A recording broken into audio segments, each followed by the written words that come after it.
நல்லா இருக்கு சார் காந்தா படம். நல்லா இருக்கு. அதாவது இந்த படம் வந்து என்ன ஒன்று, எல்லா ஆடியன்ஸுக்கும் இந்த திரைப்படம் வந்து கைண்ட் ஒட்டி ஆகுமா கேட்டால் அது கொஞ்சம் ஆகிறதுக்கு வாய்ப்பு இல்லை. ஓகேங்களா? ஸோ வந்து வரலாற்றை யாரும் தெரியாதவங்க வேணால் இந்த படத்தை வந்து பார்க்கலாம். வரலாற்று வாழ்க்கை வரலாறு கேட்டால் எடுத்தாங்களா இல்லையான்னு கேட்டால் கண்டிப்பாக வந்து ஒரு 50% தான் எடுத்திருப்பாங்க. 50% வந்து எடுக்கவே இல்லை இந்த படம். ஸ்டோரி வைஸ் நல்லா இருக்கு சார். ஆனால் இது வந்து நடந்த கதையை எடுத்து தொட்டு இவங்க நடந்த கதையை வந்து இவங்க சரியாக காட்டலை. ஏன்னா எம்கேடி தியாகராஜ பாகவதர் வந்து லட்சுமிகாந்த கொலை வழக்கில் தான் உள்ளே போனாங்க. அந்த கொலை வழக்கில் உள்ளே போனவங்க வந்து ஒரு 4 பேர். அந்த 4 பேருக்கு உண்டான இது இவங்க காட்டலை. அதை விட்டுட்டு அந்த கான்செப்டை வேற மாதிரி மாற்றி தான் கொண்டு போயிருக்காங்க. ஒரு ஹீரோவுக்கு ஒரு சூப்பர் ஸ்டார் மாசான ஹீரோ, அந்த ஹீரோவுக்கும் ஒரு டைரக்டருக்கும் நடக்கிற ஒரு ஈகோ தான் இந்த படத்தில் வந்து காட்டியிருக்காங்க. அதான் நடக்கிற விளைவு என்ன, அதில் நடக்கிற ஒரு கொலை, அந்த கொலையை வந்து யார் பண்ணாங்கன்னு தான் இந்த படத்தில் காட்டுறாங்க. படம் வந்து நல்லா இருந்துச்சு. ஓகே, ஸ்டோரி வைஸ் என்னால் கனெக்ட் ஆக முடியலனாலும் ஒரு மூவி மியூசிக்காக இருக்கட்டும், அப்புறம் ஆக்டிங்காக இருக்கட்டும், ஆர்ட் டைரக்ஷன் அதெல்லாம் சூப்பராக இருந்துச்சு. எல்லாருமே அவங்கவுங்க கேரக்டர் உள்ளே போன மாதிரி தான் எனக்கு ஃபீல் ஆச்சு. ஏன்னா டிக்யூ சாராக இருக்கட்டும், சமுத்திரகனி சாராக இருக்கட்டும், ராணா சாராக இருக்கட்டும், எல்லாருமே வந்து கேரக்டர் உள்ளே போயிட்டாங்க. ஸோ செகண்ட் ஹாஃப்லாம் வந்துட்டு இது வந்து டிக்யூ மூவினே சொல்ல மாட்டாங்க, ராணா சாரோட மூவின்னு தான் சொல்லுவாங்க. ஸோ அந்த அளவுக்கு ராணா சார்லாம் நல்லா நடிச்சிருந்தாரு. விண்டேஜ் லைஃப் சூப்பராக கனெக்ட் ஆச்சு. ஏன்னா அந்த அவங்க யூஸ் பண்ண அந்த கேமரா, அப்புறம் அந்த பேனிங் ஷாட் டெக்னிக்ஸு, அப்புறம் அந்த எடிட்டிங்ஸில் அந்த டேப்ஸ் யூஸ் பண்ணது, அது எல்லாமே பக்காவாக இருந்துச்சு. செகண்ட் ஹாஃப், ஏன்னா ஃபர்ஸ்ட் ஹாஃப் வந்து ஒரு மாதிரி நல்லா இருந்துச்சு, செகண்ட் ஹாஃப் ஒரு மாதிரி நல்லா இருந்துச்சு. அந்த அது நீங்கள் சொல்லி தான் எனக்கு தெரியும் ஆக்சுவலாக, ஃப்ராங்காக சொல்லணும். ஏன்னா அந்த மாதிரி தான் எல்லாரும் சொன்னாங்க அவங்களோட பயோபிக்குன்னு. நானுமே அதை வச்சு தான் வந்தேன் நான். ஏன்னா மகாநதி வந்து இதே மாதிரி தான் பயோபிக் மாதிரி தான் எடுத்தாங்க. பட் அந்த அளவுக்கு அதை கனெக்ட் ஆன அளவுக்கு இதை என்னால் கனெக்ட் ஆக முடியல. பிகாஸ் இவங்க வந்து அவங்களுக்கும் முன்னாடி அப்படிங்கிறனால அவங்களோட ஸ்டோரி மேபி தெரிஞ்சிருந்தா கனெக்ட் ஆயிருக்கலாம். ஆனால் ஸ்டோரிலையுமே அவங்கள பற்றி ஒரு 2 சீன்ல தான் அவங்க மியூசிஷியன் அப்படின்றத அவங்க பாடுறத வச்சு சொல்லுவாங்க. அப்புறம் நல்லா ஆக்ட் பண்ணுறாங்க அப்படிங்கிறத டைலாக்ஸை வச்சு சொல்லலாம். ஃபேமிலியாக வந்து ஒரு வாட்டி வேணால் பார்க்கலாம். படம் காந்தா ஒரு தியேட்டர்கள் எக்ஸ்பீரியன்ஸ் பண்ணணும்னு நினைக்கிறவங்களுக்கான ஒரு படம். பெர்ஃபார்மன்ஸ் அண்ட் மேக்கிங் வைஸில் தரமான படம், 100 out of 100. டெக்னிக்கலாகவும் ஒரு ஸ்ட்ராங்கான படம். பட் அன்ஃபார்ச்சுனேட்லி ஸ்டோரியல் ஸ்க்ரீன் பிளேல ஏகப்பட்ட குழப்பம் இருந்தனால எந்த இடத்துலையும் நம்மளை பெருசாக கனெக்ட் பண்ணாமல் என்கேஜ் பண்ணாமல் இருந்தனால எனக்கு பெருசாக டிசப்பாயின்மெண்ட் தான். ஆக்டிங்லாம் தரம்னா யாருக்குமே வந்து -100 out of 100 தான். எல்லாரோட ஆக்டிங்குமே ரொம்ப நல்லா கொடுத்துருக்காங்க, ரொம்ப நல்லா பண்ணியிருக்காங்க. ஒருத்தர் போட்டி போட்டு நடிச்சிருக்காங்க. ஆனால் அதை தாண்டி படமாக வரும்போது ஆப்வியஸ்லி அது பெருசாக ஒர்க் அவுட் ஆகலை. நல்லா நடிச்சிருக்காங்க, எல்லாருமே போட்டி நடிச்சிருக்காங்க. பட் சமுத்திரகனியாக இருக்கட்டும், ராணா டகுபாட்டி, ஹீரோயின் எல்லாமே தரமாக பண்ணியிருக்காங்க. ஆக்டிங்க்குலாம் ஆக்சுவலாக படம் பார்க்கணும்னு ஆசைப்பட்டா அந்த ஆக்டிங்காக படம் பார்க்கலாம். இது அப்படிதான் ஆரம்பிச்சுப்பாங்க. அப்புறம் எம்ஜிஆர் ஜெயலலிதா வருவாங்க நடுவில், அதுக்கப்புறம் எம்ஆர் ராதா, எம்ஜிஆர் நடுவில் நிறைய குழப்பம் இருந்திருக்கு அதில்.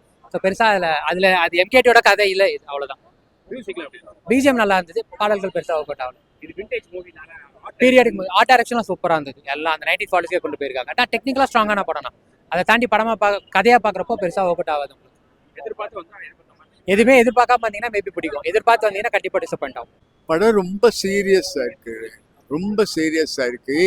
ரொம்ப லெங்க்த் ஜாஸ்தி, கொஞ்சம் லேகிங்காக இருக்கு. டெக்னிக்கலி ரொம்ப நல்ல படம். எப்படி நடிச்சிருக்காங்க?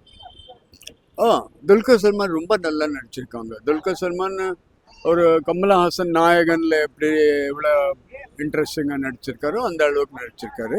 அந்த ஹீரோயின் கேரக்டரும் ரொம்ப நல்லா இருக்கு. சமுத்திரகனி ரொம்ப சீரியஸான கேரக்டர், அவர் லைஃப்ல ஃபர்ஸ்ட் டைம் இந்த மாதிரி கேரக்டர் பண்றாரு. அவரும் ரொம்ப நல்லா நடிச்சிருக்காங்க. மியூசிக் நல்லா, ரொம்ப நல்லா இருந்துச்சு. மியூசிக்கு சாங்ஸ் ரொம்ப நல்லா இருக்கு. படம் நல்லா இருக்கு. போட்டி போட்டு நடிச்சிருக்காங்க, நீயா நான் போட்டி போட்டு நடிச்சிருக்காங்க. ஃபர்ஸ்ட் ஹாஃப்ல பாத்தீங்கன்னா துல்கர் சல்மானும் சமுத்திரகனியும் பின்றாங்க. செகண்ட் ஹாஃப் பாத்தீங்கன்னா ராணா. இது எப்படின்னா ஃபர்ஸ்ட் ஹாஃப் பாத்தீங்கன்னா ஈகோ கிளாஸ்லேயே போகும், செகண்ட் ஹாஃப் பாத்தீங்கன்னா எதுல போகும்னு பாத்தீங்கன்னா கிரைம் இன்வெஸ்டிகேஷன் த்ரில்லரா மாறும். ஸோ டேரக்டர் பாருங்க 2 ஜெனரா கொண்டு போயிட்டு ஆடியன்ஸை ரசிக்க வச்சிருக்காரு. அதே போல இப்போ சமுத்திரகனி பார்த்தீங்கன்னா ஒரு பேட்டியில கூட சொல்லியிருப்பாரு. ஒரு 3 நாளுக்கு முன்னாடி கூட நான் பார்த்தேன், அவர் பேசினவர் என்ன சொன்னார் பார்த்தா, இந்த படம் வந்து கண்டிப்பா தூங்க விடாம பண்ணிச்சு, இந்த படத்துக்கு அப்புறம் நீங்க வேற மாதிரி பாப்பீங்க, புதிய பரிமாணத்துல பாப்பீங்கன்னு சொன்னா கண்டிப்பா நான் பார்த்துட்டேன். சூப்பரா நடிச்சிருக்காரு. அதே போல ராணாவும் சொல்ல தேவையில்ல, அவர் வந்து ஒரு ஜாலியான ஒரு போலீஸா சூப்பராக வந்து ஒரு இன்வெஸ்டிகேஷன் பண்ணியிருக்காரு. நல்ல படம். ஃபுல்லாலாம் அப்படிலாம் கிடையாதுங்க. ஸ்டார்டிங்கில் உங்களுக்கு அப்படி இப்படி வர்றோம், அதாவது அதை தழுவி வரும்னு தவிர வந்து அந்த ஃபுல் கதை வந்து இது கிடையாது. அது வேற, இது வேற. அதான் சொல்றாங்க, படம் வந்து 2.25 மணி நேரம் ஓடிச்சு, போனது தெரியல. நல்லா இருக்கு படம். வந்து பார்த்தீங்கன்னா ஒரு டேரக்டருக்கும் ஒரு நடிகனுக்கு உள்ள ஈகோ ப்ராஜெக்ட் தான் படமாக பண்ணியிருக்காங்க. 2.25 மணி நேரம் வந்து நம்மளை உட்கார வச்ச போனது 3 பேர். ஒன்று சமுத்திரகனி, இன்னொன்று பாக்கியலட்சுமி போஸ்ரே, மூணாவது பார்த்தீங்கன்னா நம்ம டிக்யூ துல்கர் சல்மான். 3 பேர் சேர்ந்து வாழ்ந்துருக்காங்க. படம் எங்கேயுமே போர் அடிக்கல. படம் வந்து பார்த்தீங்கன்னா உண்மையே செம்மையாக இருக்கு. படத்தில் ஷூட்டிங்லாம் போகிறாங்கல்ல, ஷூட்டிங் பேக்ரவுண்ட்ல இருந்து படத்தில் நடிக்கிற சூப்பர் ஸ்டார் வர இந்த படத்தை அவசியம் பார்க்கணும். துல்கர் சல்மானோட கேரியர் பெஸ்ட். வேற ஸ்பெஷல்னா துல்கர் சல்மானோட ஆக்டிங் தான். கண்ணுலாம் கலைஞருங்க உண்மையிலே. இந்த படம் மட்டும்தான் எனக்கு தெரிய 2025 வந்து ரிப்பீட்டட் ஆடியன்ஸ் வந்துட்டே இருப்பாங்க. கதை தெரிஞ்சா சில பேர் படத்துக்கு போக முடியாது, அதான் பார்த்தாச்சான்னு. அதெல்லாம் இல்லாம திரும்ப திரும்ப பார்க்க வைக்கிற படம் வந்து இந்த படம். அதெல்லாம் கிடையாது, ஆனா கனெக்ட் ஆகுது நிறைய. அவர் ஃபர்ஸ்ட் ஷாட்ல வந்து அந்த பிரீமியர் பத்மினி கார்ல வரும்போதே இது கனெக்ட் ஆயிடுச்சு. ஸோ ஓகே தான். செம்ம டெக்னிக்கலா இந்த படம் சரியான படம், செம்ம சவுண்டான படம், அதுல சந்தேகமே கிடையாது. ரெண்டாவது எம்கேடி தியாகராஜா பார்க்கறதோட கெட்டப்பே இது படத்தில் சரியாக காட்டலை. நம்ம அவர் படிஞ்சு வாரி இருப்பார், ஜிப்பாலாம் போட்டிருப்பாரு, குங்குமம் போட்டு வச்சிருப்பாரு. இதுக்கு நம்ம யாருக்கு அந்த ஃபீலிங் வந்து நம்ம கேட்டோம்னா, நம்ம தெரியாதனமாக எம்ஜிஆரோட வாழ்க்கையை கதையை பார்க்க வந்துட்டோமோ, அந்த கதையை எடுத்துட்டாங்கன்னு சொல்லி அந்த ஃபீலிங் தான் வரும். ஏன்னா நம்ம 20 படமோ தலைவி அந்த படத்தோட ஃபீலிங் நமக்கு வந்துடும். ஏன்னா கெட்டப்லாம் பார்த்தா நம்ம அரவிந்த் சாமி தான் அழகாக இருப்பார். அது மாதிரி தான் இந்த படத்தில் துல்கர் இருக்காரு. ஸோ அந்த ஒரு ஃபீலிங்கை கொண்டு வந்திருப்பாங்க படத்தில். நமக்கு வந்து அந்த வாழ்க்கை வரலாறு கதை போய் இதுக்கு தெரியாதனமா வந்து உட்காந்துவோம்னு நினைப்பாங்க. சரி, ஆக்டிங் வந்து பார்த்தீங்கன்னா துல்கர் சூப்பராக நடிச்சிருக்காரு. உண்மையும் நல்லா பண்ணியிருக்காரு. அவர் வந்து நிறைய படத்தில் நடிச்சிருப்பாரு, இதில் நடிச்சது உண்மையும் நல்லா பண்ணியிருக்காரு. மெயின் சமுத்திரக்கனி எல்லா படத்துலையும் ஒரே மாதிரி பண்ணியிருப்பாரு, இதில் உண்மையும் நல்லா நடிச்சிருக்காரு. டிஃப்ரெண்ட்டாக டேரக்டர் வந்து வேலை வாங்கியிருக்காரு. அதே மாதிரி செகண்ட் ஹாஃப்ல வந்து ராணா கதாபாத்திரம். ஏன்னா செகண்ட் ஹாஃப் படம் வந்து லேகாக ஓடுது, ரொம்ப லேகாக ஓடுது. தேட்டரை விட்டு ஏந்து போயிடாம அளவுக்கு ஆகிடும். இன்னதான் ஃபர்ஸ்ட் ஹாஃப் படம் வேகமாக ஓடி நல்லா இருந்தாலும் அந்த செகண்ட் ஹாஃப் ஓடுற லேகை பார்த்தா ஏந்து ஓடிடுவாங்க. அதுக்காகவே வந்து நமக்கு அந்த யாராலும் நம்ம சீட்டில் வந்து உட்காரணும்னா நம்ம வந்து ராணாவில் தான் உட்காருறது. அதாங்க இந்த ஜெனரேஷனில் வந்து நிறைய பேர் உள்ளே பார்த்தவங்க வந்து கதை புரியலன்ட்டாங்க. நிறைய பேர் கதை எங்களுக்கு புரியல, இவர் யாரோட கதையை சொல்கிறாங்க அப்படின்னு வந்து டிகே மகாதேவன் காட்டியிருக்காங்க. அது நமக்கு வந்து சினிமாக்காரங்களுக்கு தெரியும், சினிமா இண்டஸ்ட்ரிக்கு நிறைய பேருக்கு தெரியும். டிகே மகாதேவன் வந்து எம்கேடி தியாகராஜா வாழ்க்கை வரலாறு தான் காட்டுறாங்க தெரியும். இப்போ இருக்க 2K தெரியுமா? ஸோ அதுக்கு வந்து என்ன பண்ணிருக்கணும், இவங்க வந்து பாகவதர் ஃபோட்டோவை காட்டியிருக்கணும். இவரோட வாழ்க்கை வரலாறு தான் நம்ம எடுக்கிறோம் அப்படின்னு சொல்லி காட்டியிருக்கணும். நான் ஏன் எம்கேடி தியாகராஜா பாகவதர் ஏன் வந்து நான் இந்த அளவுக்கு ஸ்ட்ராங்காக சொல்கிறேன்னா, கரெக்டாக எடுக்கலன்ட்டு ஹரிதாஸ் படம் 3 வருஷம் ஓடிச்சு எம்கேடி பாகவதர். அந்த ஹரிதாஸ் படம் ஓடினது வந்து கதை வசனகத்தா இளங்கோவன். சினிமா இண்டஸ்ட்ரியில் 100 பசங்க இளங்கோவன் பேர் தான் இருக்கும். அவர் எங்கள் தாத்தா தான், அவர் பேரன் தான் நான்.